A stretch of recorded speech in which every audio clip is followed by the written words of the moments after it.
Hello, my name is Deborah, and I am one of the librarians from West Orange Public Library. Today, I thought I'd tell you a little bit about the book that I'm currently reading while at home in quarantine. The title is Pale Rider: The Spanish Flu of 1918 and How It Changed the World. It was written by Laura Spinney and published by Public Affairs in September of 2017. The narrator, if you choose to listen to it on audio, is Paul Hodgson. He's an excellent narrator. And the book is available in print, audio, and as an ebook through the Buckles catalog.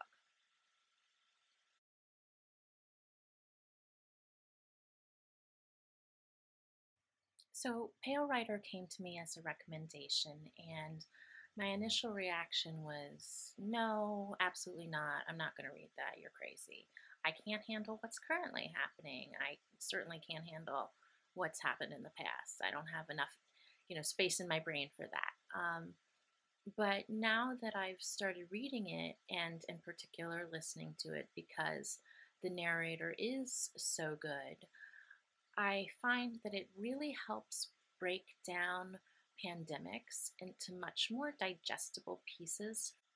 The title Pale Rider is a biblical reference to the four horsemen of the apocalypse. Death rides in on a pale horse, followed by pestilence, disease, famine, and the wild beasts of the earth.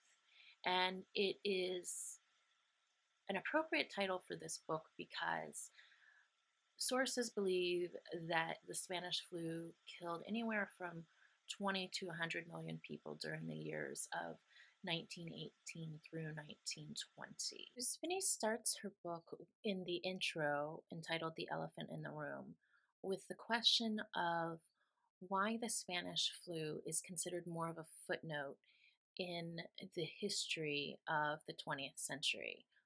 And her belief is that the flu is remembered more anecdotally or personally in relation to how it affected, your great grandfather or certain members of your family during the 20th century, but it's not remembered necessarily in the chronological timeline. Spinney covers a lot in Pale Rider. She talks about the history of disease, crowd diseases in particular, epidemics, how they happened more frequently with the creation of cities, pandemics, how once countries started exploring, colonizing, and then warring, pandemics started happening more frequently with global travel. And she then moves on to talk about the anatomy of a pandemic, how it's named. She includes how the World Health Organization, once it was started, created a standardization for nomenclature of disease names. Um, Prior to that, it was frequently based on geographical location where they believed the disease started, and that was often incorrect.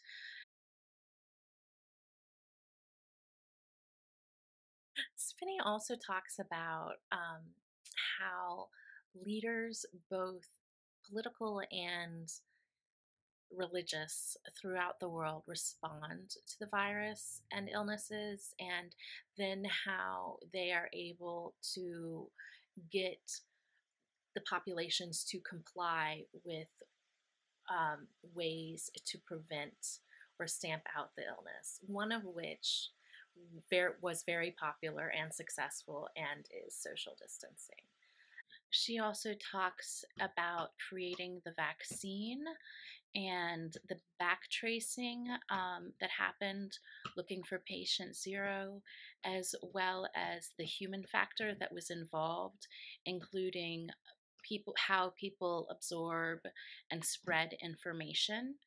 And then she ends the book with a post-mortem essentially to the flu, including the world after war and during times of peace, or the world during war and times of peace, people who created alternative histories, people who believe in science, reactions of people who believe in science versus reactions of people who don't believe in science, the healthcare system, and basically what has happened since then. One of the things that I really like about the way that she writes this book is that throughout the book, she includes little anecdotes in regards to what is happening in different parts of the world, um, socially or culturally. And so she'll mention, for instance, in the first part, she mentions how the very first written record of flu like symptoms was by Hippocrates, that the Hippocratic Oath is named after. And at that point in time, it was called the cough of Berinthus. Um, she then also talks about the how people what happened when people fell in love during the Spanish flu. In I think she mentions one instance in South America, and how performers were terrified of performing. And there's actually one piece that I found really kind of exciting to discover, um, and interesting. And this is actually in relation to the Russian flu, which was in the 1880s and 1890s. So, about, well, actually, it was pretty close to the Spanish flu. And in fact, she does mention that the Spanish flu comes back after the Russian flu, um, creating more respiratory and nervous central nervous system complications. But in regards to the cultural reference, there's this little part that talks about the Norwegian artist Munch and how they believe some of his writings were a reaction when he was sick with the flu. And I'll just read this section. The Norwegian artist Edvard Munch may have been one of them, and some have suggested that his famous painting, The Scream, sprang from his flu-darkened thoughts. Quote, "One evening I was walking along a path. The city was on one side and the ford below," he wrote later. "I felt tired and ill. I stopped and looked out over the ford. The sun was setting and the clouds turning blood red. I sensed a scream passing through nature. It seemed to me I heard that scream." And that is an excerpt from Quick Facts, Munch's The Scream, from the Art Institute of Chicago in 2013. In conclusion, I do recommend this book. I think that it's really well written, really well researched, and that if you are looking for something to help you at this point in time, get a better understanding of what's happening, or just interested in medical history, that this might be a great book for you to read or listen to on audio. Um, and I'd love to hear from you if, when the library reopens, you're able to stop in and tell me, how you felt about the book, if you liked it, if you disliked it, what you found really interesting about it. I would love to hear from you. I hope you are all doing well and are safe at home.